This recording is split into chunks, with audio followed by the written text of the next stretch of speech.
We are live. I can't join. See, yeah, I should say it. It's only 7 seconds, 8 seconds, 11 There we seconds. go. Now you can join in. 11 seconds in. Boy, I don't know. Somebody on one of our videos said they really liked my laugh. I thought that was kind of sweet. So, Yep, I like it too. It's nice to have things you want to laugh about. Hey guys, we're here. Come on in. Mary Wick, hey, just on time. Yes, first one on the scene. Greetings. How are you doing where you're at? How's the weather? It's been crazy weather all over the planet, it seems.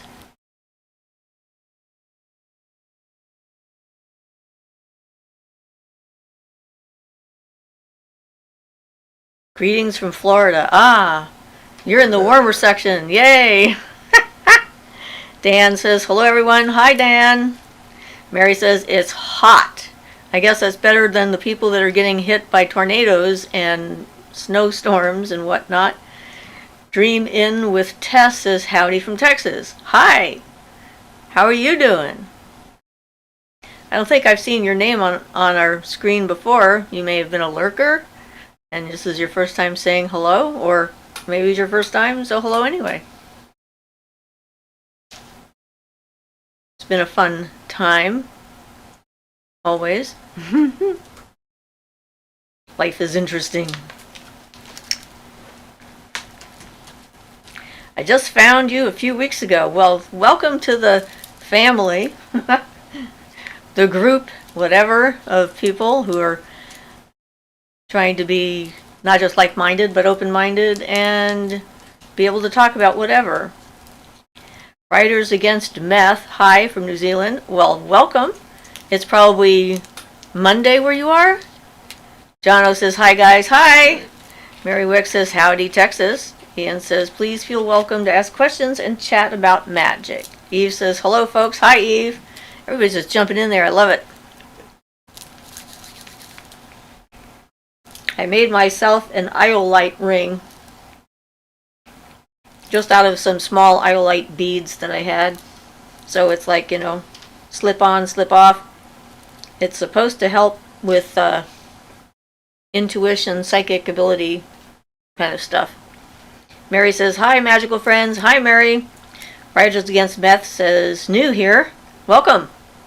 Veronica says, hi, I've been subscribed for over a year and I finally made it to the live. Yay! We love new people. Mary says, nice. About my ring, I'm thinking. Yeah.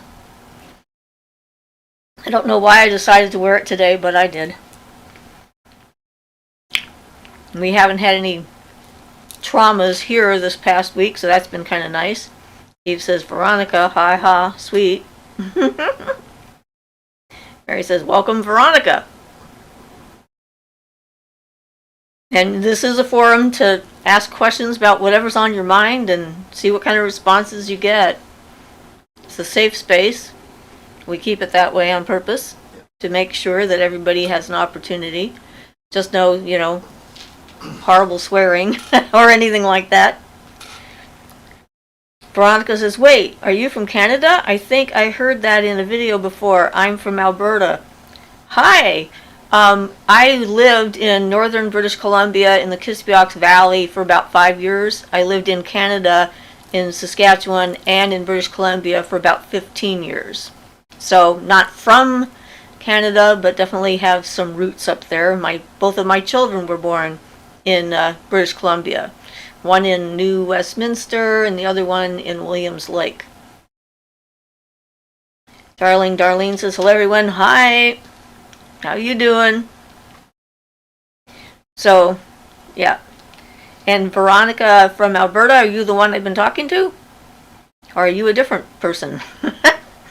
Donna says, Ian, again, you looked great in your video. You used to be shy. I'm so happy that you are confident enough to share your wisdom with novices like me. Thank you. It takes a while for me to get there. I had such social issues. They were really bad when Siofra and I first got together, so It's been a long travel to a long journey to this part, but thank you. Yep. He's coming along quite nicely. Coming out of his shell. Darling says, hello, Eve. Yeah, so we weren't sure exactly how that video with the 2 cameras was going to work, but we decided to just give it a try. Veronica says, different. Laugh out loud. I've just been lurking your account. I love every one of your stories. Well, thank you. It's always nice to have more people coming open in our forums and stuff like that. So Yes, if you have any questions, please feel free. It's why we put the videos out. Dreaming with Tess says, do you believe in using a separate deck of tarot cards to use for yourself from the ones you pull for others? Not a bad idea. It depends on how you view energy and so forth. And I think a lot of readers might do that because they don't want other people's energy contaminating their personal deck, and mixing in with it. It depends. You can do it either way. I think I've had it mostly where when I was doing readings, I used the same deck for myself as I did for everyone else, so it didn't cause me an issue. But everyone's different, so it's going to depend upon your sensitivity to other people's energies and stuff. Yeah, I have no problem myself using the same deck. Except I generally don't give readings for others, but if I did, that would be no problem. So Ruth says, hi all. Mary says, what has helped you come out of your shell, Ian? I wish there was one good answer, but honestly, I've been working on it since about 12. I've had extreme social issues, so years and years, and my sweet wife has helped a lot with that. And then things like the channel here, which I was very uncomfortable with to start with, and just getting used to that. So just lots of work over lots of years, really. And a good support system Yes. to allow him to be as shy as he wanted to be at the time. Yep. And not be pushy about So it. thank you for that, yes. And I think that's a huge thing right there. It's like, trying to force people into a situation. When we first started the channel, he might be in here for 10 or 15 minutes and then have to leave because he had so much anxiety. And now he's not generally having a problem staying here, so this is awesome. Jono says, I've also struggled with extreme social anxiety. Your progress is amazing. Thank you. And Dreamin' with Tess says, yes, and I feel my energy runs off too. So you're probably a person who would want to have 2 separate decks. There's no reason not to. Yeah. It's not like there's a one way to do it, and if you don't do it that way, you're bad. Although there are some people who would say that and think that. I'm not one of them. We're all different. Yeah, in general, though, I've researched enough different religions and magical things to know that they're, if it's legitimate, even though it appears different on the surface, they're all working with the same laws, the same reality. So in reality, they're all have a lot of similarity, but it's just buried under the surface where you don't see it. Angela says, hi all, blessings and hugs to everyone today. I manifest everyone cookies, cake, and good vibes today. Okay. Well, I did make my blueberry loaf after our last inspiration for that. Apricot jam. And now, yeah, I went to a food giveaway last week on Tuesday morning, and they gave me 50 pounds of pitted and peeled and frozen apricots. So I have to figure out what to do with them all. So I've made a dozen and then a dozen, so 20 jars of jam on Friday with the recipe that I found. And I gave half of it away, a box to my daughter and a box to my son, and I ended up with 2 boxes. So there's going to be a lot of making of things with apricots for the foreseeable future, so that should be fun. But I love apricots, so hey. Yes, and it's nice, it just was sort of a surprise. And Mary says, glad it's working. And Veronica says, do you ever have spirits coming to you in dreams? And if so, how can you tell they're not just dreams? Okay, the answer to that question for me is a definite yes, and I don't know how to explain how I can tell the difference. There's a very specific feel in my dreams that tells me that something that's happening is either precognitive, which I have those kind of dreams, or a visitation from some kind of a spirit being. And there's not there's no clear answer there. It's an intuition. I think the better you know yourself, the more likely you are to be able to tell when other is around. And when you're dreaming just about your own pieces, you don't get that sense of other if you know yourself well. And then when something other than you arrives, there's a clear differentiation between your usual energy and the energy that's coming in. So I guess that would be what I would say on this subject. Angela says, I have high functioning Asperger's, so I completely know how you feel, Ian.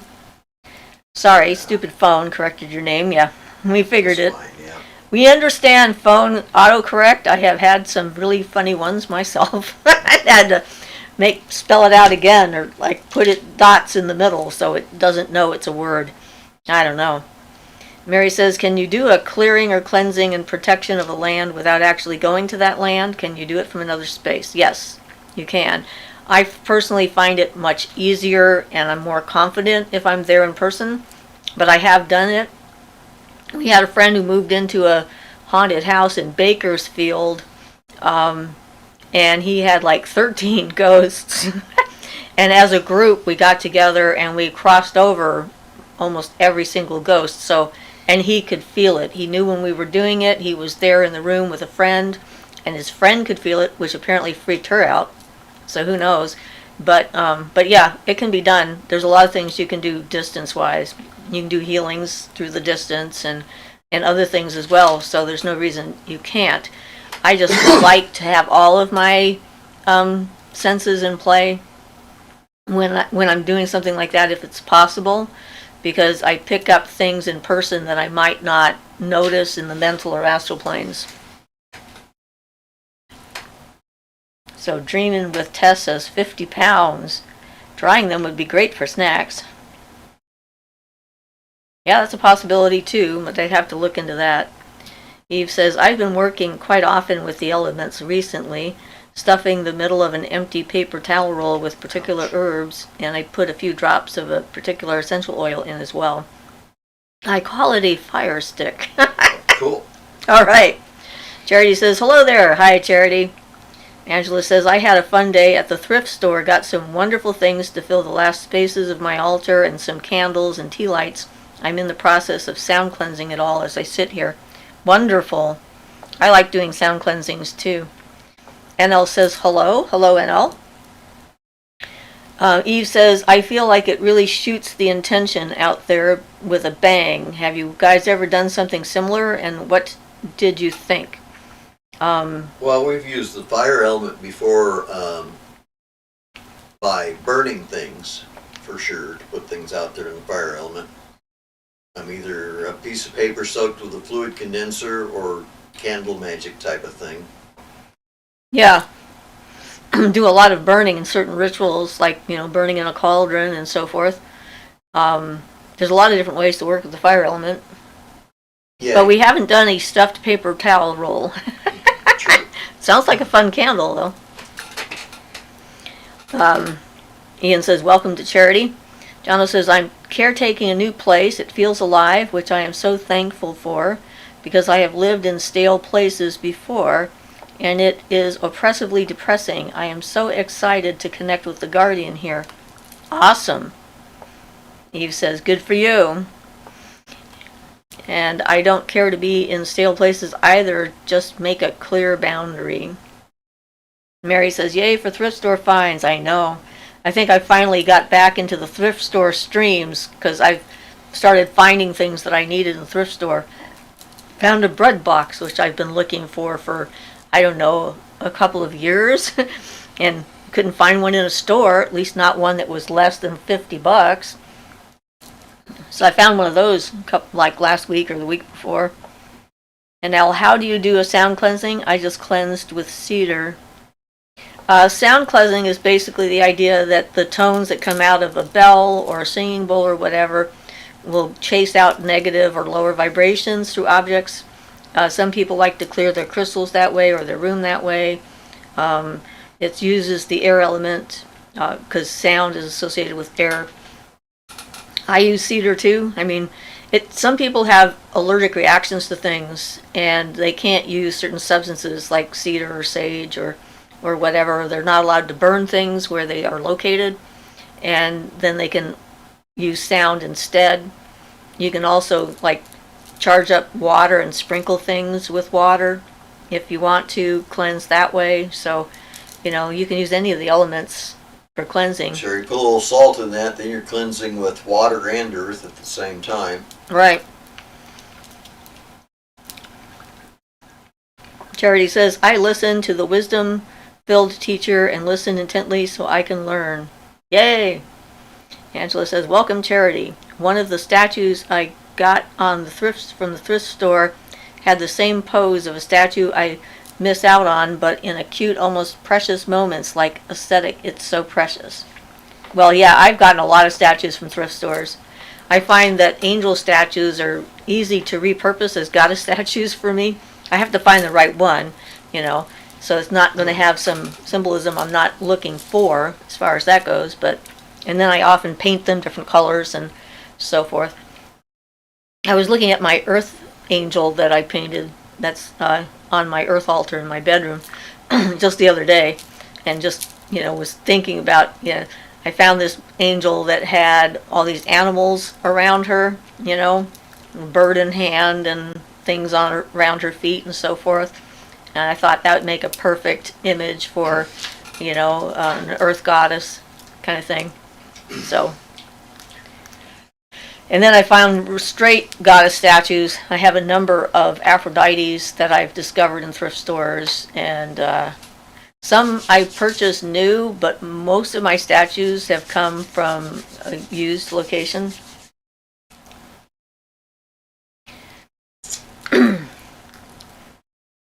Jono says, I am starting to get a sizable collection of witchy stuff. It takes up a full double-door cupboard.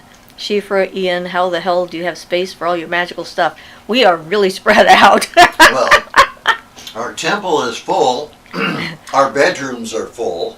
Yes, and other parts of our house are also becoming full. Any clear space has become a potential place for an altar or magical item. I mean, I have the cross brooms over the window above my kitchen sink, so it's become like a sacred space that way. And I have now witch bells that I hung on my door handle, and we have Bridget's crosses that we put on the front of our door for protection. It's just, things are everywhere, and the longer you're in this, the more stuff you tend to accumulate, because people figure out what you're into and start giving you stuff. I have a lot of special rocks that I've gotten, and crystals and things from people, and yeah. So yeah, it can. It's basically every place. It's basically every place. Yep. So, Trish says, I found a bread box last week. Same one from my childhood home. Awesome. Veronica says, what makes someone clairvoyant? Is it something you're born with? Okay, it can be something that you're born with. It also is something that you can develop. Some people are going to be more naturally clairvoyant than others and more gifted in that arena, just like some people are going to be better pianists or singers or dancers or whatever because they have a specific skill set. But that doesn't mean that you can't learn to be clairvoyant, and since society tends to block that ability in us when we're children, you don't know how clairvoyant you might be until your barriers start to come down. And so getting to know yourself and learning to meditate and having experiences in ritual and magic and stuff like that opens up your mind to the other realms and other possibilities. And then you start to tune into symbols and symbolism and energies and things like that, which helps to enhance the clairvoyant in you. And there's different types of clairvoyance.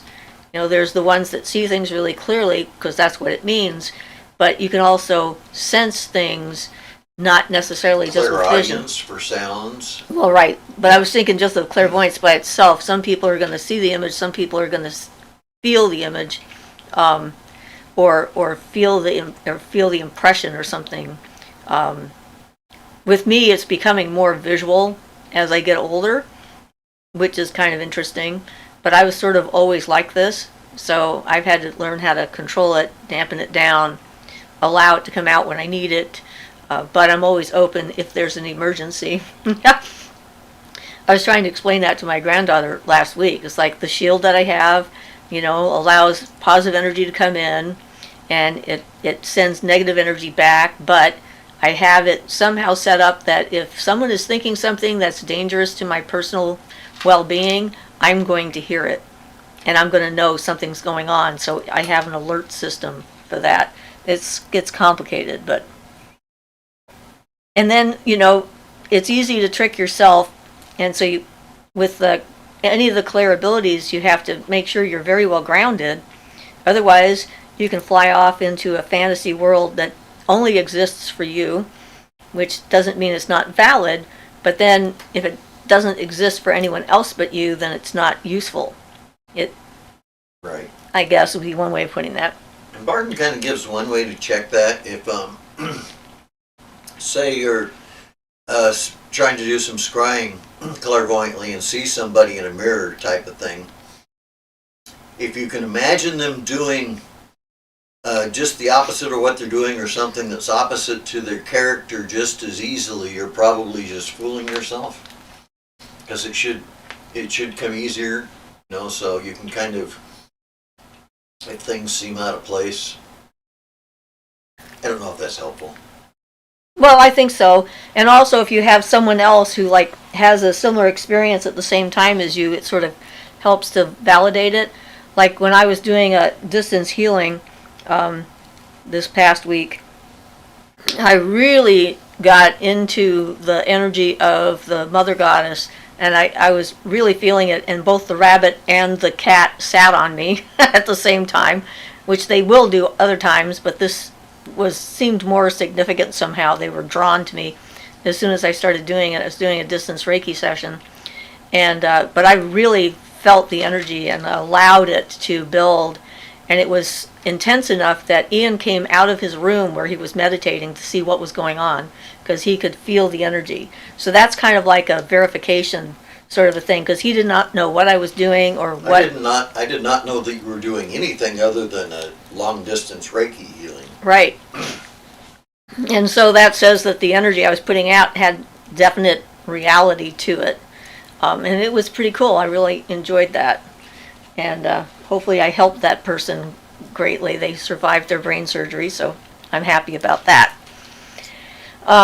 So Eve says to NL, when I do sound cleansing, I just use different tones from bells on singing bowls. Humming is a good way to access a certain frequency if you don't have bells or whatever. Angela says a little essential oil is great for anointing. I like to cleanse with oil. Mary says, I feel like there could be something going on at a place that could use your kind of power, Siofra, to help cleanse an area where my friend lives. How do I know if I can do what you do? Go there and see what you sense. Send me an email and we can talk about it, or send me a DM on Facebook, and maybe we can figure something out. I don't know.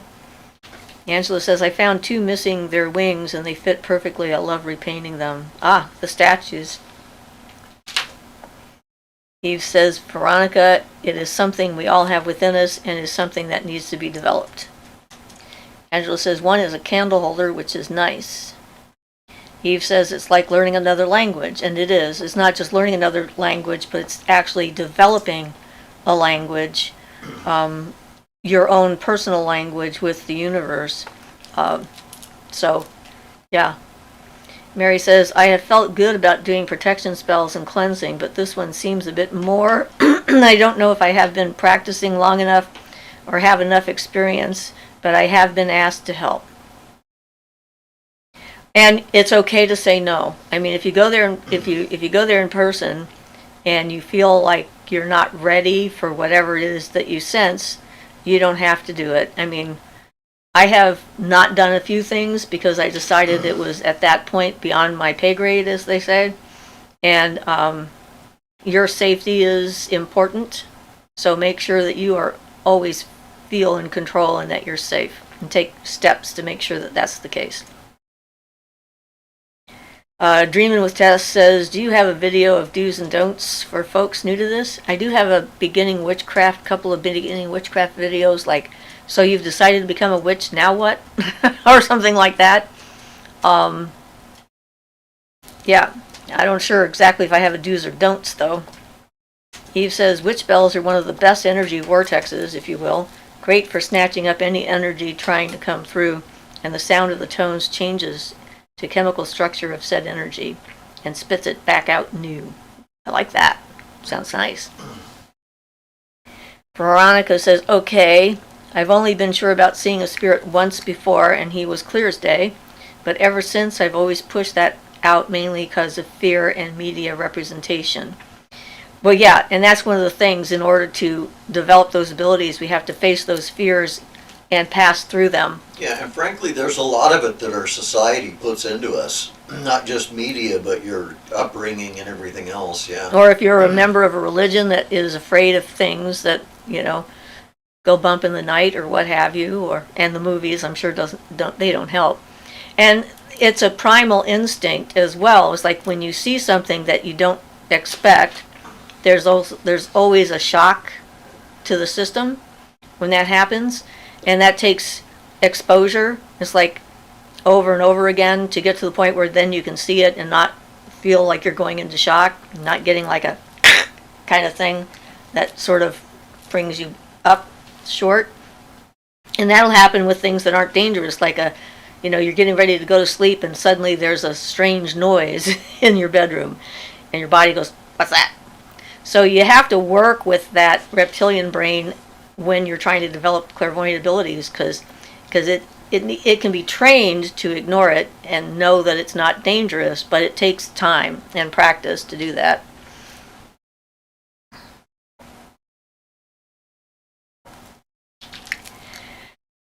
So Veronica says, your channel is so healing for my view of spirituality. Well, I'm glad. I think that's wonderful. And Elle says, aw. Jono says, Ian, how is it going with trying to convince your lovely wife that lighting those pillars live on stream is a great idea? Did we say live on stream? Apparently. I don't know. I'd be into it. Yeah, I know. I could go get some alcohol right now. Let's not do that. We need to plan that so I'm comfortable with it. I'll just do it on one of my videos. Yeah, you can do that. That'd be awesome. And Elle, I've been wanting to ask the same thing. Violet says, hi, I just got here listening now. Hi, everyone. Hey, Violet. Eve says, Veronica, I feel that you may have something natural going on. And if I may suggest, perhaps you should wear a bracelet with bells on it so that you can shake your wrist when walking in a room or place. That's interesting. That sounds like a good suggestion, yeah. Yeah. Of course, I have bracelets that I wear for energetic protection and increasing awareness and protecting my space and all this other stuff. So I like to use crystals a lot for that. Mary says, thank you so much. I'll message you and let you know what is happening. Awesome. John says, hi, Violet. Veronica says, Eve, what do the bells do? Is it a protection thing? And Ian says, John, I've been trying. Might have to do it in one of my videos. Ian, thank you. Eve says, Veronica, the bells or any type of jingles that bring a sense of comfort are the tones that will not let anything unwanted come in. And Veronica says, okay, I'll try that. And that's one of the reasons for, chimes, hanging chimes around the house. That is traditionally to keep negative spirits at bay. Supposedly they're afraid of the sound or they don't like the sound or something. There's a lot of that in like Japanese and Chinese tradition too. Yeah. And I think because there's so much tradition behind that notion that there's got to be an actual solid spiritual truth or magical truth that's at the core of that. John says, any Fae news? I'm emotionally invested in them asking you for something substantial. Well, I haven't asked them for anything recently. I was working with someone who is trying to connect with them, and apparently that worked out pretty well. But I've been dealing with a different kind of situation, so they've been on the back burner right now. I have to get through this particular project first before I can open up and refocus and see about having a sit down. But it's been on my mind. Eve says, because whatever was there cannot gain momentum through an unwanted source after the trajectory has been redirected. Well, there's also things like the trees, the bottle trees, or bottles in a tree to catch negative spirits, and they can't find their way out, and they get caught in there. The blue bottles is what they use traditionally for those trees. Although I understand that could damage your tree, so you may not want to do that. And then you have to worry about the angle of the sun maybe starting a fire somewhere, and think about that as well. He says it can only then gain momentum through a different path. AC/DC. Different frequencies. I think that's what she means. Yeah. And you didn't think you were referring to the rock group, though it could have been. Well, yeah, there's always that. Rock on, she says. Play some loud rap music, and that will chase them all away. You betcha. And your neighbors. And a bunch of other people. Both, she says. All right. All right. We like that kind of stuff. But yeah, I'm going to be doing a video on doing a poppet for a binding spell. And so that'll be coming out probably next week. Because that's a project I'm working on right now. Reluctantly, but, well, not quite reluctantly, but I don't like doing them unless I really feel I have to, so apparently I really feel I have to, so I'm doing it. That's the way that works. And Elle says, ooh, yay. Yes. Because sometimes you have to bring out some of the big guns. That's kind of the way that works. I'm thinking about what I'm going to do for the next video. I haven't been inspired yet, but I kind of have some thoughts about maybe a disambiguation of Zen, since Zen is used oftentimes in a totally wrong fashion. So I was thinking I might go into that if anybody's interested in how it relates to Barden's, especially the first chapter of Barden's first book. Jono says, good luck with your project. I understand that a lot of the time life gets in the way of life. Best thing people can do is understand other people's lives are complicated and difficult. Yep. But you have any idea how hard it is for me to stand for like 5 hours making apricot jam? I was in agony for the whole night. My legs did not like that. I'm not used to that anymore. Veronica says, I have so many strange dreams, and one which I entered a fairy realm, and they said if I stayed I couldn't leave. The one lady I met still shows up in some dreams of mine, not sure what to make of it. That sounds like an anxiety dream, because I don't think that that's true. But if you think it's true, then it could be true. You see what I mean there? It's like our belief in the reality of something and the truth of something can often impact the results when it comes to the subtle planes. Especially on the other planes, mental plane, astral plane. Astral plane will mostly be affected by your emotional things, mental plane mostly by your thoughts and thought forms. Right. It was one of the reasons for shadow work, which is the next video that's coming out is why do it? Because I was thinking about that. And that, you know, getting to the core of those messages and beliefs and figuring out what they are, if they actually are true or just an anxiety or something that was told to you through some other means. And when you start looking into doing it, all those fears and anxieties pop up to the surface to try and block your progress. So, you know, yeah, being able to evaluate your belief systems is important, so that you can make a conscious decision about what you want to believe in and what is valid for you and what is not. Doesn't mean it's true for anyone else in the sense, but like I said, if you genuinely believe that that's what would happen, then you probably shouldn't stay. Eve says, I felt that poppets were kind of like acupuncture. In the old days, they often were used for healing. I have a healing poppet that I still have for my granddaughter to help her with her recovery. You can do ones for yourselves. I did a video on just making a poppet. This is going to be slightly different, though, because this will be on... I'm going to show the mirrored box spell. Yeah, and by the way, if you're really making a pop-up for yourself, putting a little drop of your blood, poke a finger and put a little drop of blood in it or on it, makes it a very good fluid condenser and really connects with your energy. Or if you don't want to do that, you can spit in it.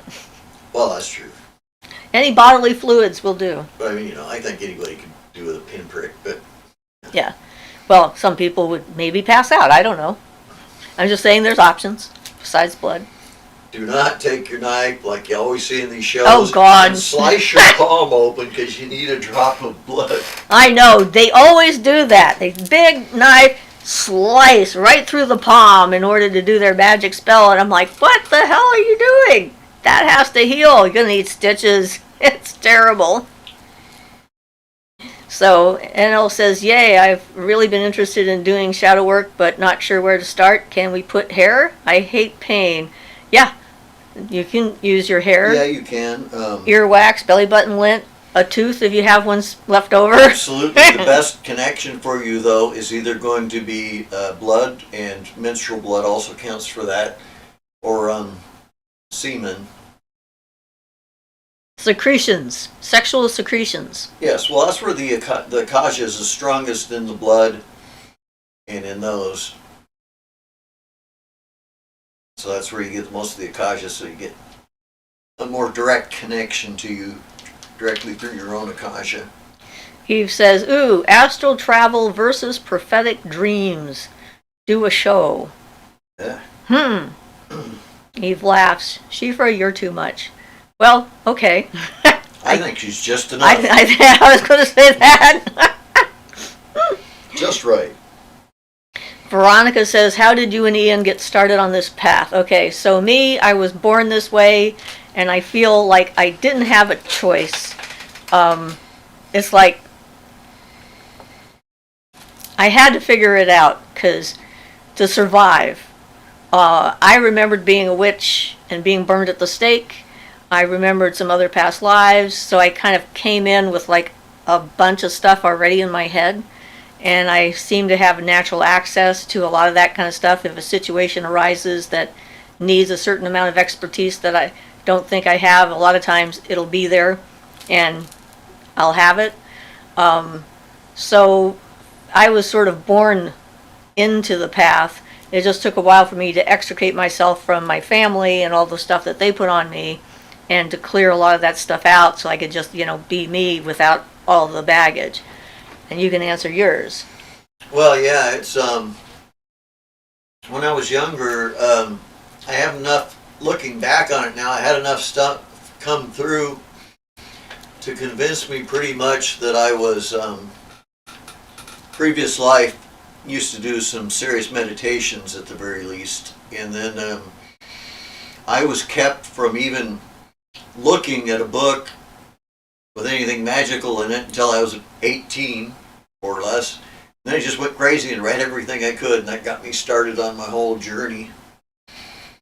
Got interested in Crowley stuff because of wondering how somebody who showed such objective brilliance, which he did, could be so like twisted and weird. And it turns out most of the twisted and weird was Hype. Hype, yeah.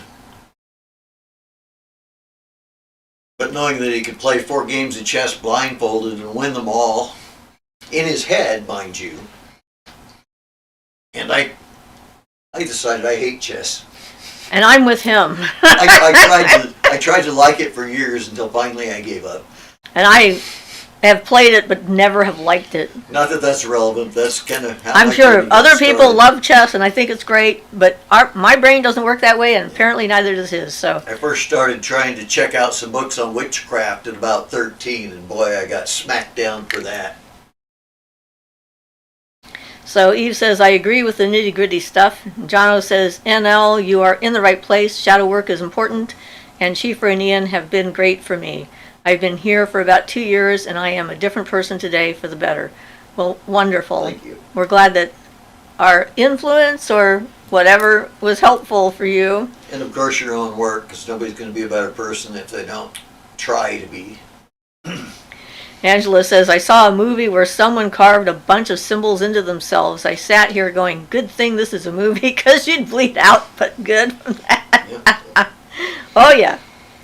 Eve says, blood, hair, saliva, etc. Definitely powerful connectors. Mary says, have you watched Queen's Gambit? I don't love chess, but that was a good show about it. Yeah, we did watch it, and it was interesting to see someone flame out on drugs and alcohol and still win at chess and be fictional. So, yeah. So NL says, Ian, what books of Crowley do you recommend? Well, that's kind of a question that depends on the kind of stuff you're interested in. There are a bunch of them I would recommend, depending on what you're interested in. One of the really interesting ones for me was called The Vision and the Voice, and that's a series of Crowley's scryings through the Enochian ethers. And that was very interesting for the visions he saw, and it's like an initiatory universe. As you go up through the ethers, you're initiated higher and higher. And so that's his experiences there, and that one's pretty interesting.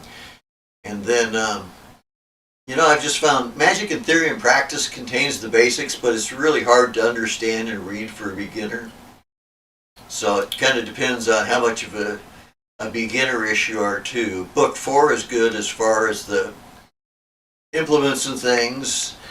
He's got a lot of poetry and other things. He's got so much work, it's really hard to point out one in particular. A lot of them are writings which came through him, which he did not write, that he considered inspired. Channeled.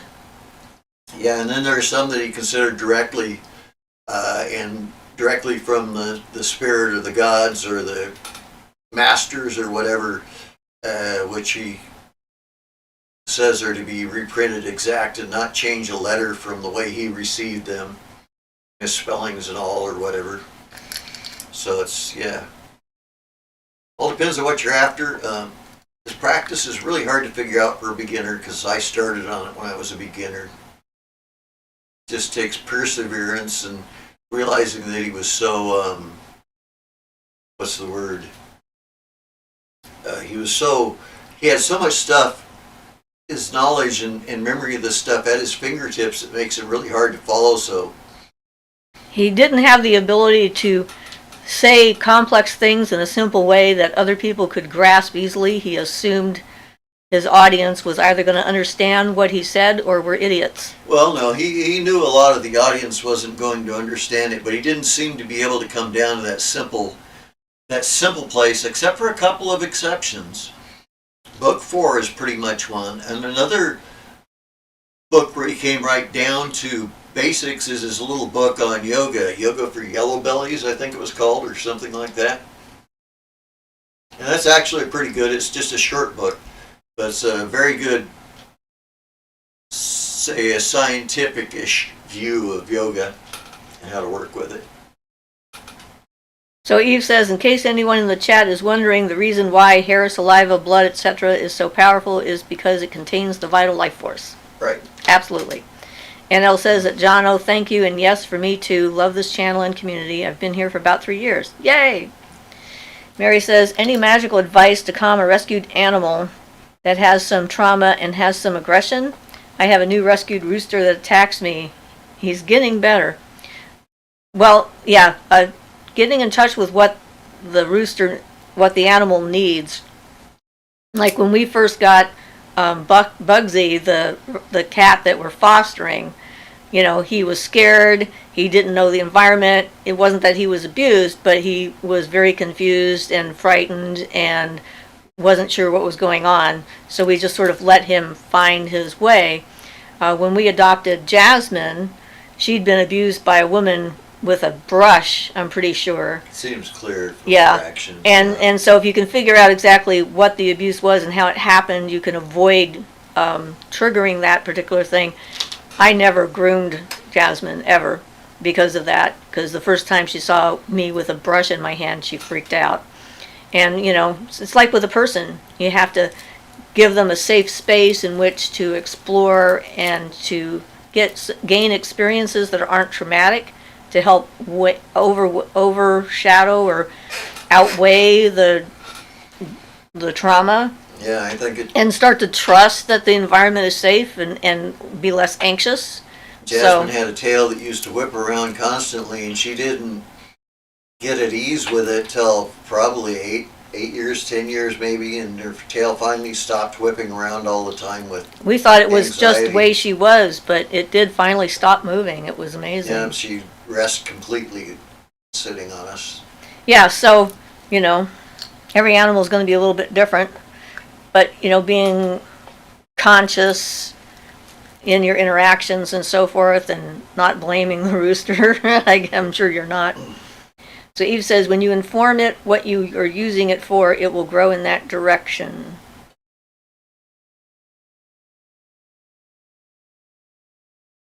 Jono says, first magic I did before I knew it was magic was blood magic, cutting the back of my left thumb with a knife and using the bleeding to wet my right thumb to put a fingerprint on a working.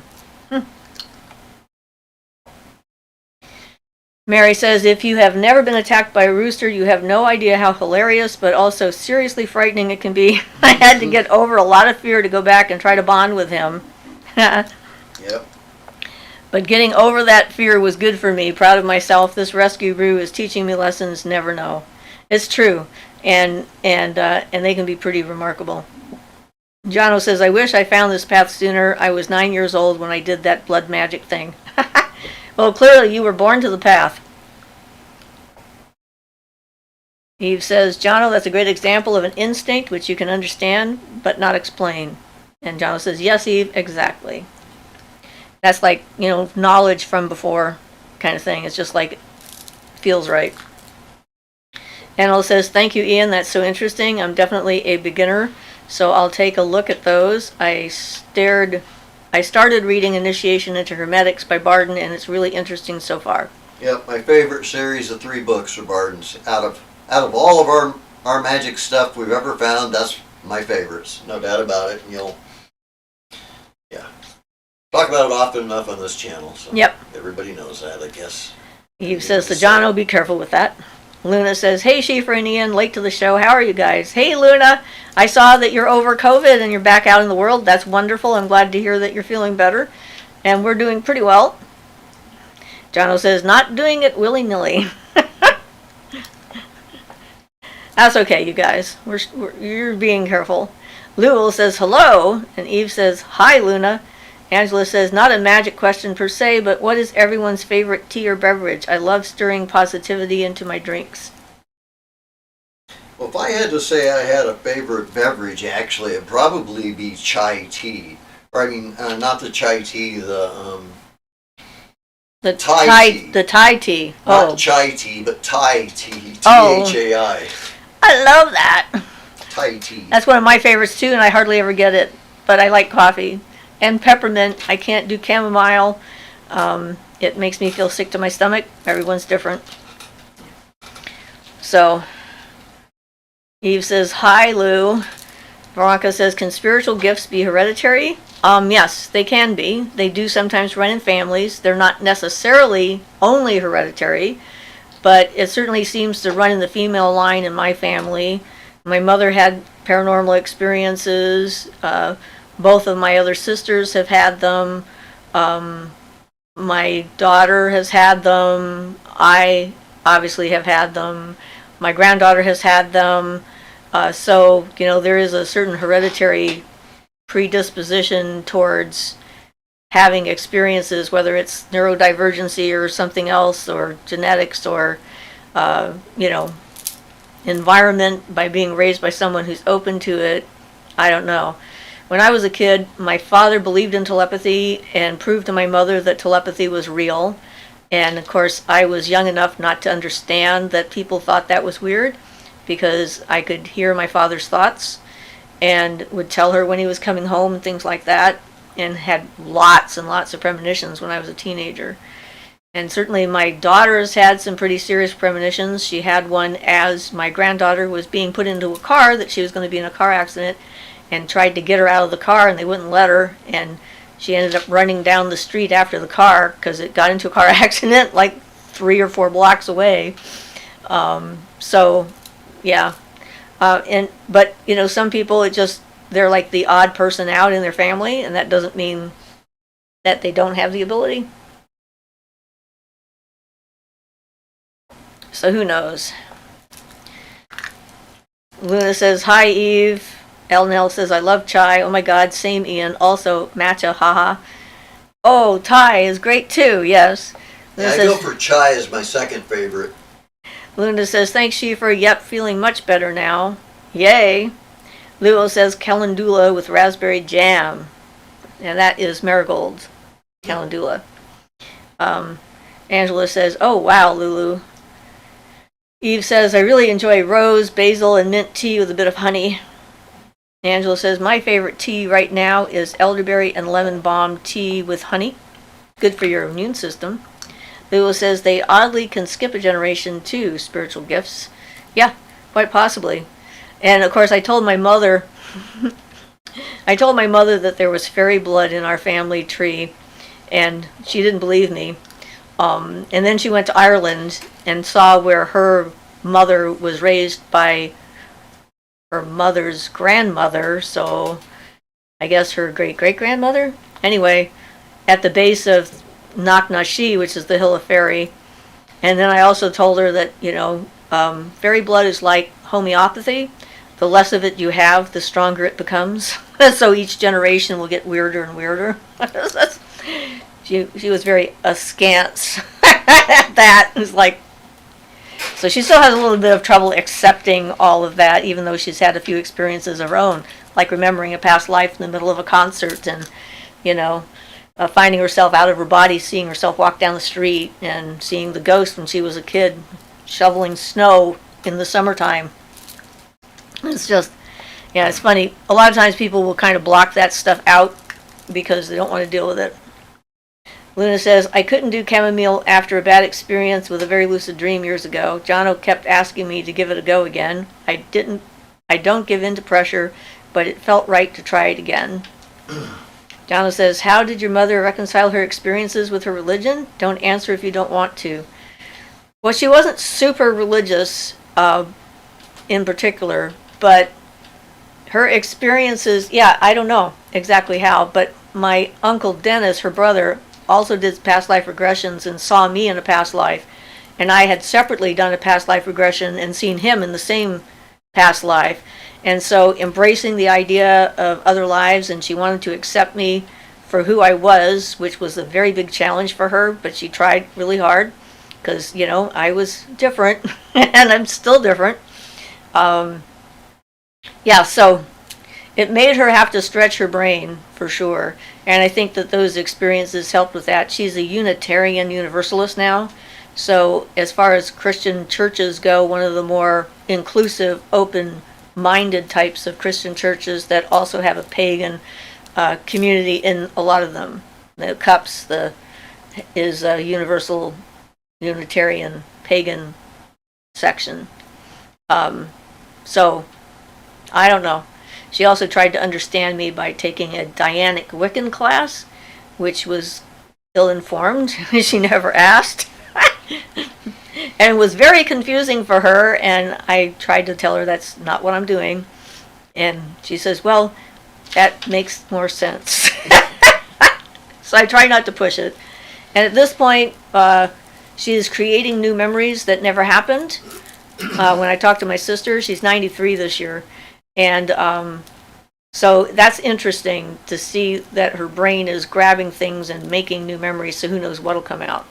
They've been traumatic memories that she's been making, so we're not sure exactly where that is headed. Hopefully, my sister just says, wow, you never told us that before, and just lets her talk and see what happens, but I don't know. Cruel Lith says, hi. Eve says, I could be the ref for my sister's wrestling match on our parents' bed, and look out because I could feel when Daddy was coming. Yeah. Luna says, now I drink a cup of chamomile each and every night. Thanks, Jono. Angela says, the spiritual gifts all hit me, but the only other one before me I know for sure had them was my Oma, my great-grandmother, who's been my spirit guide since her death. The rest of the family likes Harry Potter and doesn't mind my statues, but tells me don't exactly believe it now. It doesn't exist. Yeah. And they can, what's the word, humor us because they're family and they feel they don't have a choice. But if we know it's real, it doesn't matter if our family does. And I'm certainly different from pretty much everyone else in the family, even though they've all had some experiences. No one has had them to the extent that I have. And I think both my sister Peggy doesn't believe in religion, and she's now taking my mother to the Universalist Church. That's 2 hours away or something into the mountains, which is annoying her. Well, that's quite a drive. Yeah, something like that. He says, they laughed at me until I proved it. And Jono says, love Luna. Angela says, me, okay, sure, and goes back to my altar to enjoy my real, very real witchy stuff. Yeah, and they don't have to believe it. I mean, this isn't a path for everyone, because having to face your own self, positive and negative, and then take personal responsibility for your actions and for your life and your development and everything else that goes with it isn't something everyone is willing to do or able to do. So that's one of the reasons why some people like a structured belief system. So they say this is what's true, and I can just repeat this is what's true and not have to question the rest of reality. So I think it's one of the reasons why people have a hard time changing. Because if they accept there's other things that are out there, or that they did something they shouldn't, then they have to reevaluate everything in their life and take another hard look at it. And it's always uncomfortable. It's uncomfortable and scary for a lot of people. So Luna says that Jono kiss. Veronica says, one of the reasons I don't want to practice any of this is because of spiritual psychosis, which I have seen firsthand before. Any tips to avoid that and stay grounded? Yes, do the grounding exercises and have other people around you that you trust, and be skeptical. Healthy skepticism is important. You shouldn't believe absolutely everything that comes across your plate. And magical psychosis is a real thing. I call it magical psychosis, spiritual psychosis. It's basically, I think, the same thing. And so, doing the normal kind of work, like with therapy and stuff like that, if you know the difference between what's real in front of you and what you might be able to see that other people can't, if you can verify that it has meaning, or not give it too much weight unless you can, it's... yeah, staying in the moment contributes to that a lot. Helps to get, keep you from getting tunnel vision. Yeah. In one way or another. And do what you're comfortable with. I mean, there's no reason you have to go through all of it, like all at once. There's a lot to learn. I mean, this is a learning process that goes on for the rest of your life. Or multiple lives. Yeah, and and so, you can start off with something that you feel comfortable with and something that is grounding, like maybe working with crystals, or working with plants, or working with trees, or, working with animals. These things are all part of the magical realm and all part of the reality that we're trying to figure out how to interact with in a more meaningful way. And so it doesn't have to be like ceremonial or even ritualistic. It can just be experience the real world and then being open to your intuition and letting things come in. Yeah, if your goal is to experience reality specifically, then that makes it a lot harder to accidentally become psychotic. Polluted. Yeah. Right. I mean, if you start going down a rabbit hole that's about, people controlling your mind and putting chips in your arm and all this other stuff, I would avoid those personally because they're definitely not grounded. And I've gone into therapy a couple of times. I've never had a therapist think there was something wrong with the way I was thinking, even though I told them my sometimes bizarre psychic experiences, because I know what reality is. I can tell the difference, and I can interact with reality, and I can drive down the street and be in the car and not, unless I'm really tired, and see spirits flying in front of me, which is, process of being tired and not in control. But it is It can be as basic as being in love with nature and all life that exists, because that's a part of it too. And the other stuff comes when you feel comfortable with it. Eve says, hereditary, yes. Necessary, no. Veronica says, what's the difference between pagan and Wiccan? Okay, so Wiccan is a specific pagan religion that was started in the 50s by Gerald Gardner, and it is a religion. It's an initiatory religion. It is not just paganism. And I like to say that all Wiccans are witches, but not all witches are Wiccans. And they have a certain amount of structure that they have, although there are eclectic Wiccans. But you supposedly can't call yourself a Wiccan unless you're initiated by one, because they have their own energy stream. Although there's Cunningham's books about initiating a solitary Wiccan and so forth.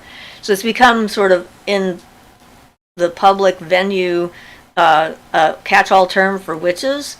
It's not. It's not really accurate in that sense. I'm an eclectic universalist, if I have to have a label, and which means that I do what feels right. I draw from other sources. I sort of create my own approach, my own methods, and that kind of thing. I'm not like in a single pantheon. There are reconstructionists who are trying to recreate a pagan religion from the past, like the Hellenics or, Egyptian magic or something like that. And so there's a huge wide range, but basically a pagan is as simple as someone who believes in nature. And pagans can be of other religions. So you can be a Wiccan pagan, you can be a Christian pagan. It's, yeah. I guess that is about as clear as I can get on the spur. And when I was volunteering up at the prison, I had to do that speech every single time I went up, because the prison called me Wiccan. It was a Wiccan circle. I'm like, no, it's not, but that's the only word that they know, and it's showing up in TV shows now, so they think it's real, so whatever. You can't educate everybody sometimes. You just go with the flow. But I explained it in person to the guys I was helping. So Medusa Fire says, some of my favorite teas, echinacea, also known as coneflower, has a licorice flavor, great for sore throat and immune booster, even better than lemon butterfly pea with lemon. That's that TikTok ad purple tea. Lula says, it seems like something different runs in both of my sides, but everyone is desperately trying to avoid suppress it. So it's only me and my son now. Well, like I said, if you're standing on the edge of the abyss and looking into chaos, do you jump? If you're a witch, you might. And see what's on the other side. But if you're, most people wouldn't. They wouldn't jump into the abyss. So, good for you for being yourself. Angela says, though I'm very closeted, I've never come out as a witch. They wouldn't understand that if I came out. And yeah, that's because people have different definitions for the word. And I used to think, like, if someone knows me really super well, and then they find out I'm a witch, then they're going to be more open. You'd think so, but no. Yeah. That's like because you're fine till it comes up against their built-in obstacle. There's like this moment when all of a sudden it's like, what? Like I had the Mormon who decided not to be a Mormon, so I'm like, okay, so she's going through this whole process of not being a Mormon anymore, and then she finds out I'm not a Christian, and she just about had a fit. I mean, a literal fit. She almost fell off the table and like stopped moving. I thought she was having a stroke or something, because she never conceived of the possibility that someone could be alive and not be a Christian. I'm like, okay, I thought you had some education, but alrighty then, sorry. But yeah, it comes with a lot of triggering assumptions, and a lot of them, of course, are from the movies, but just fear of the unknown and everything else. Medusa Fire says, raspberry leaf, so sweet, and dried fruits like apple or peach, nectarine, add a wonderful kick. Me, I can't do stuff with a lot of high vitamin C in it. Lua says, I am keeping things to myself mainly. which is probably safe. Because if people don't have the experience, like how do you explain to someone what it's like to look up at the night sky, see the full moon rise, and see the energy flying off of it and connecting with the trees? It's like this doesn't make sense to someone who hasn't seen it. And it doesn't matter how you say it or how often you say it until it happens to you. It's just a series of words that have no actual meaning because there's no solidified hook, in your experience. And so things that are beyond someone's experience are often just left there because they don't. They don't. Eve says Wiccan is more organized and pagan is more personalized. Yep. That's very true. Yeah. That could be true, although some of the Wiccans are definitely eclectic. Who knows? Angela says, for me, if it feels off, I don't go near it, and I start and go slow. My first way to do deity work was simply talk to a doll. I especially picked for Hera and do everything a bit slow. Well, yeah, you have to get acclimated. It's like I'm not in favor of the throwing the person in the river and seeing if they can swim, which is an attitude some people have. Yeah. In reality, my father apparently that's how he learned how to swim. They threw him in the river and see if he sunk, then he was dead, and if he swam, then he was fine. But you don't have to do it that way. You can take small steps. Yeah, I'm more the gradual type. Get lessons. Even getting in water, getting in cold water, doesn't matter. Going slowly, a little bit at a time, inch into it. Just my personality, sure. So Mary says, I had a deck of tarot cards in a bag wrapped in a cloth. When I got them out, everything in my bag was dry and the cloth was dry, but the cards were soaking wet inside the dry cloth. Strange. Well, they must have had something in them that attracted moisture. Not a clue, yeah. I had somebody tickling my face with their wings. I was like, stop that. Angela says, wow, Medusa fire, that sounds yummy. Lulu says, yes, I'd jump. I'd want to know what's there. And then you have to figure out how to put yourself back to... I'd be like the cat that got killed by the curiosity. Yeah? Mysteries are one thing that just really pulls me, or something I haven't looked at, or what's back over there, So Eve says, to know, to will, to dare, to keep silent. This is a type of code that speaks to the courage of a person that recognizes the way things work and also the confidence they feel in that knowing. This is true. And, it's like personal experiences, if there's no common ground, it doesn't help to share with people who have nothing to hold on to. It'd be like speaking a different language.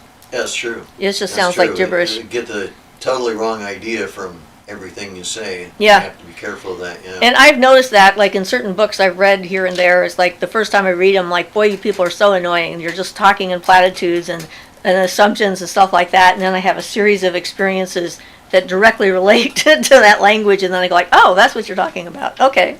I can't give you an example right now because I can't remember, but I remember having that feeling. Mary says, my favorite tea is fennel, chicory, and cardamom. Oh my God, that's not mine. And I had oat milk. I'm drinking it right now. Delish. Cheers. I'm so glad you like it. Yeah, that's not my flavor I love cardamom. palate. Huh? I love cardamom. Yeah, cardamon's okay. I also like to add a drop of flower essence to my tea. Eve says, knowing that there is nothing else needed, everything is truly within, whether or not anyone else knows doesn't change the facts. And this is true. Absolutely 100%.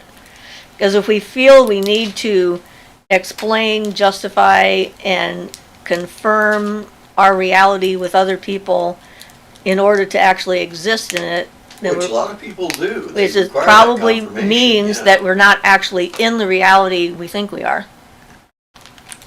Because, if I walk outside and see a tree, I don't wonder if it's there or not. I don't call up somebody on the phone and say, do you see this tree? Is this tree really here? And if I decide the tree isn't there and I walk into it, I get bonked. So, I don't know. Reality is kind of that way. Well, that's the difference between what we do in philosophy, philosophizing or philosophy classes. Or intellectualizing all this stuff. Who cares how many angels can dance on the head of a pin?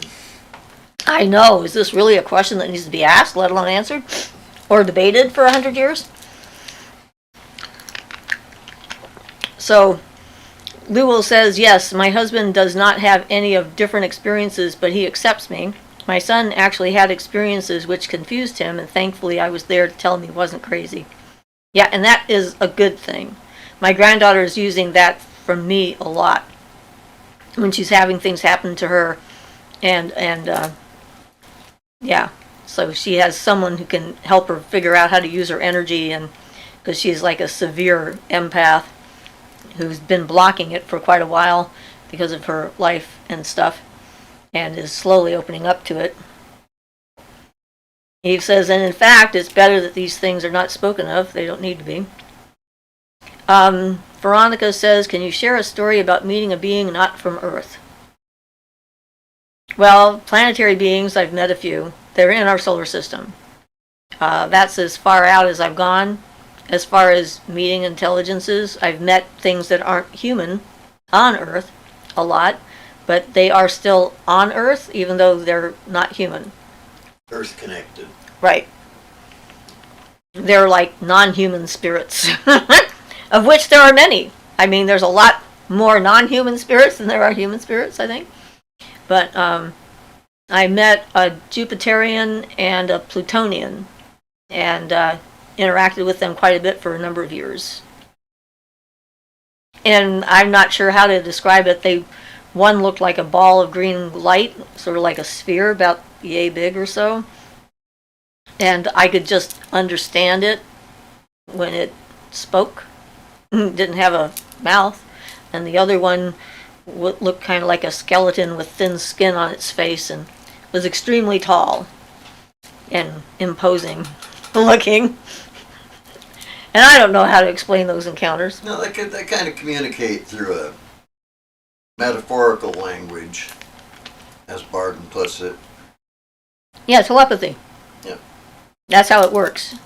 It generates a response in your brain with an image and a feeling that you have a certain association to, which gives you a clue as to what it's trying to say. You turn it into words. It comes into you, and then it gets turned into words. And then you understand it as words, but it comes as a realization or an understanding to start with. Angela says, do you all have a favorite statue, or do you love them all? I love all mine, but favor using them for different things. Well, each one is a different energy. And some of them I have for a while, and they just sort of hang out and don't do anything, and then all of a sudden one day they go like, hey, I have something I can do for you. Or, you can use me for this.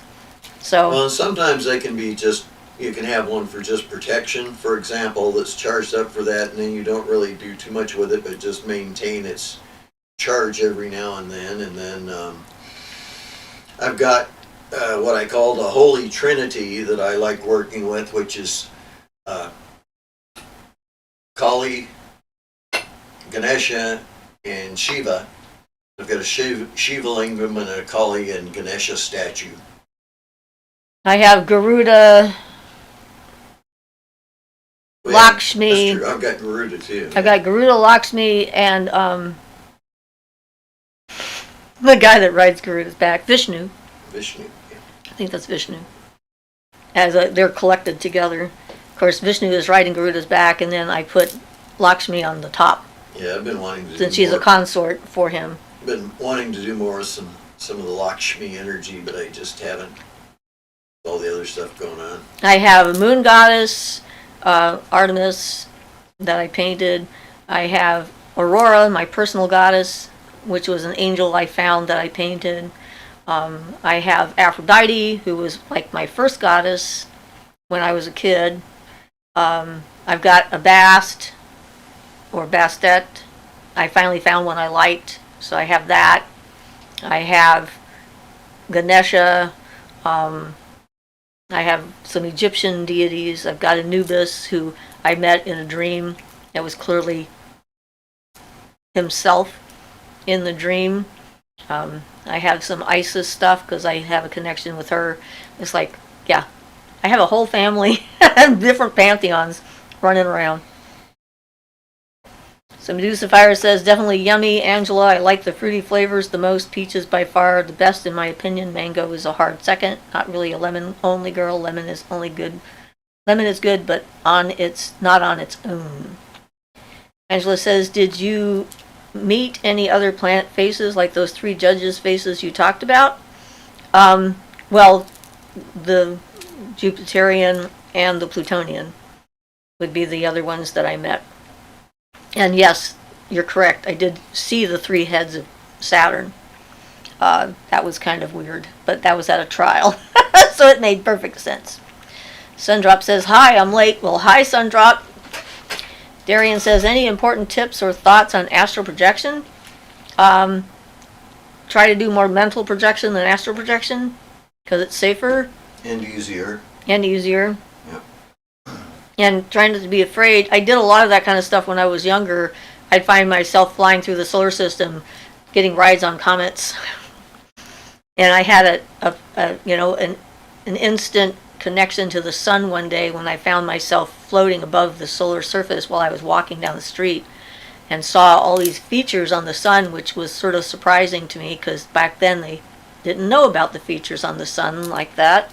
Because we didn't even have Sputnik up yet when I had that experience, so we didn't even have our very first orbiting spy device. So enjoy yourself. Yeah, I'd say the main difference from the standpoint of a beginner between mental and astral travel would be mental travel. You put your consciousness where you're trying to go. And then astral travel, you take your astral body along with you, but it's easier to put your consciousness where you want it to go. Unless you need that emotional content, which comes with the astral. Yeah, mental travel is safer for a lot of reasons, and one of them is that you have a little more distance from the emotional component of what's happening. In case you see something awful. Yeah, so you're less likely to have a fear response or any of the other types of potentially negative responses. Blue Willow says, I have Pluto in the 8th house in my natal chart, really outside of our 3D has always been with me. Yeah, Medusa Fire says, I take it back. Lemon is good with real lemon, not the pre-flavored tea bags. Star Tarot says, hi, Siofra and husband. Thank you for your channel. It's a blessing and a great pleasure to listen to you and to learn from you. I would like to wrap my mind around on how someone acts through others, cloaking self, to make it look like someone is doing something, diverting attention away from self. How someone acts through others. Was that like taking over their body and pretending to be them? Yeah, there's all kinds of things you can do for cloaking. From a glamour to making yourself not be noticed. Invisibility. By people, which is a type of invisibility. I did that to myself. It's a lot harder to undo than it is to do. Well, it's pretty hard to do for most people. Well, it was instantaneous for me to do it, but it's taken a long time for me to undo that. Angela says, oh wow, they sound amazing. I bet the vibes off those is amazing. All my statues? Yeah, it's kind of cute. Interesting. Eve says, just like human language is understood through a series of sounds, ethereal language is also understood through a series of sounds. Veronica says, I have to go, but joining the live was awesome. Thank you for answering all my questions. I'll try to join in the next one. Bye. Bye, Veronica. We're almost over, so you stayed pretty long. Eve says, which is why bells and healing frequencies are so effective. No need to speak Spanish, just feel the music. Bye, Veronica. Hello, Sundrop. How are you, my dear? Eve asks. Angela says, hellos and blessings to Sundrop. Hope you're well. Also, free hugs for all in chat who need hugs. Star Tarot says, yes. That's trying to control someone else to make it appear as if they're doing it. Well, they'd have to be pretty bad at having any kind of identity. I mean, they'd have to be a weak personality to start with, I would think. Unless it was voluntary. Well, there are some people who have the abilities to do things like that, but generally by the time anybody advances enough to have those abilities, they're at a moral point where they wouldn't use them in a negative manner, because that's what it takes to develop those abilities.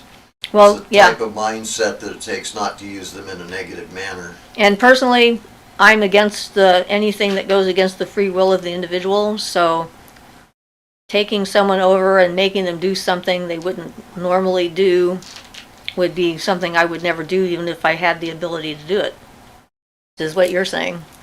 Yeah, I mean, while it's technically possible, yeah, I agree. I mean, planting seeds, an idea, is one thing. And then letting the person decide if they're going to take up the seed, nurture it, or, throw it down the trash in the garbage disposal. It's entirely up to them. So that is not the same thing. I was a channel, so I had beings that sat in me, and I allowed them to use my voice, but that was a cooperative effort. I never was forced to do that, and it was always up to me whether I wanted to do that. So free will again. There are means to work with others, but we recommend always having their permission anyway, even for something which most people consider as benign as healing somebody. Lulu says manipulation, there's no magic required, just why would you? Sundrop says, hi Eve. And Star Tarot says, correct, you are on point, someone is doing it in a very negative manner. So you think someone else is doing this to someone.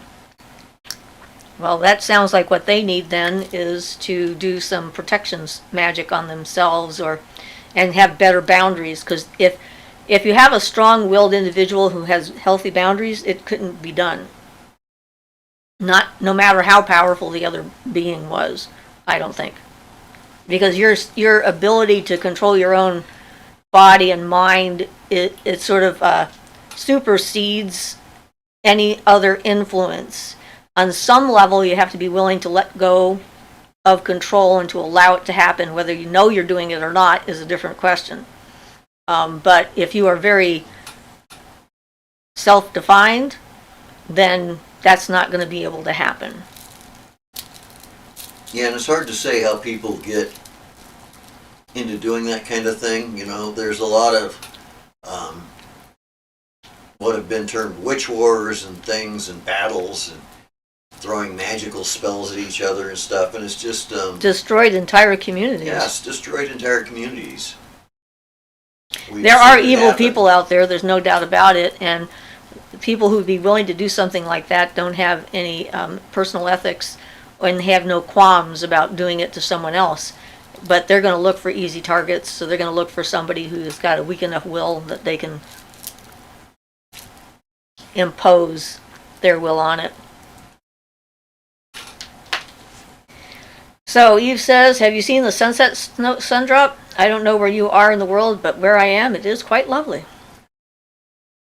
We're not quite there yet here. We got a few more hours left yet. It's only afternoon, like 3:20 or so in the afternoon where we are.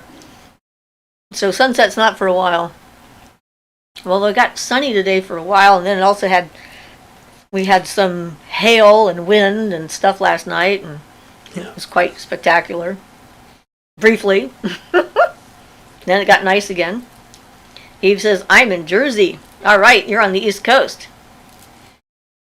Yeah, the only thing we really get here is usually are some nice windstorms, and sometimes we get enough rain to make trees fall over because the ground gets all soaked up. Well, with the wind and stuff too. But usually we don't have the disasters and stuff, like no tornadoes or anything like that here, which are nice. Thank goodness.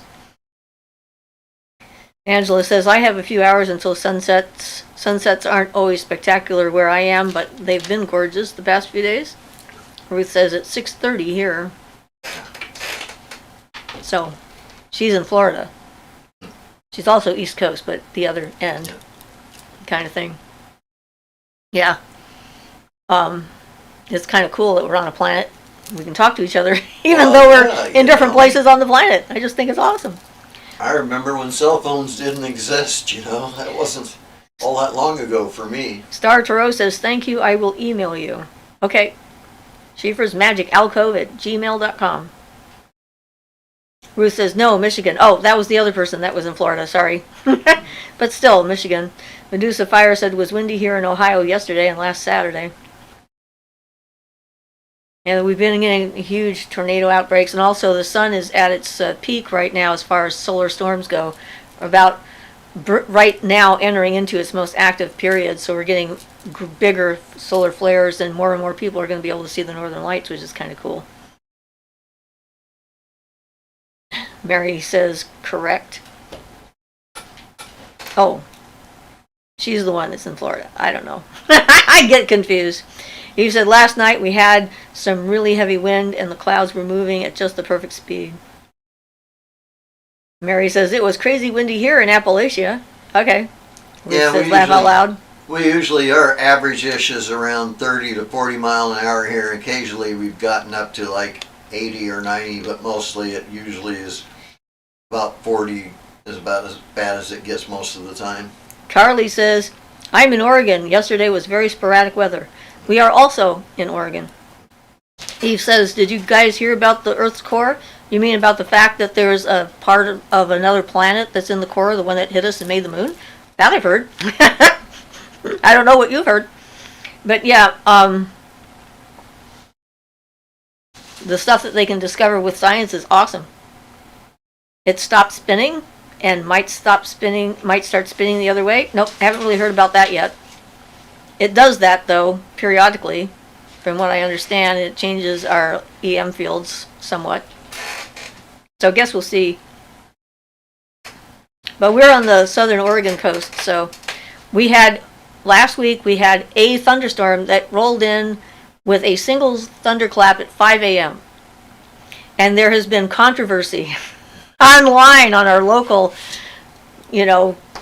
chat places or whatever, local groups in our community as to whether it was a real thunderstorm or not, or if it was something else, because everyone says, I've never heard the thunderstorm only have a single clap and then nothing else. And it's like, it woke me up. That's what it was. I'm pretty confident. But I thought it was hysterical that this huge controversy arose from this single clap storm that went by. Lulu says, I am New Jersey and the weather was strange yesterday. Weather is always strange. A few times here, we get rain on one side of the house, and then I went in the kitchen. Snow on the other. To tell, well. That was the day we had the snow on one side and no snow in the front yard. Yeah, and then it moved. And then it moved over the house. It was only in the front yard. And then there was no snow in the back. So it was a very narrow band of snow. Small cloud, I guess. It must have been. It was like I was once in a storm in a Girl Scout camp where it rained. We had this open building with a roof on it, like a cafeteria kind of thing. And on one side of it, it was pouring rain. On the other side, it was sunny. And then lightning hit right above my head. It went through right underneath the roof and scored the beam above my head like that. It was very startling. Like, whoa! But anyway. Yeah, that'd be too close for me. Lulu says, by the way, I got a first copy of my first book. I'm a published author now. Congratulations! Medusa Fire says, lots of people lost power and my husband was chopping up Oh, thank you, Star Tarot. Keep it up. Was chopping up a fallen tree for a friend today. I lost power for over 24 hours last Saturday due to the windstorm we had. Scary, windy past 2 Saturdays. It has been super strange, Eve says. We really appreciate the support. Thank you very much. I love the little moving thingy. Yeah, that's pretty cute. And we only have a couple of minutes left. Eve says, oh man, that's like Anna from Frozen. Mm-hmm. And so if you have any last minute things, get them in now because we're about ready to go off air. I guess we actually have a minute left before our hour and a half is up. But hey, it's been fun as usual, and it's always fine to send me an email. If I can help, I will. Yeah, and we appreciate all your input. So thank you. Thank you all for participating. And Darling says, have a wonderful week, everyone. Blessed be. Bye, Violet. Violet says, big love, guys. Bye. Alrighty then. See you all next week. Blessed be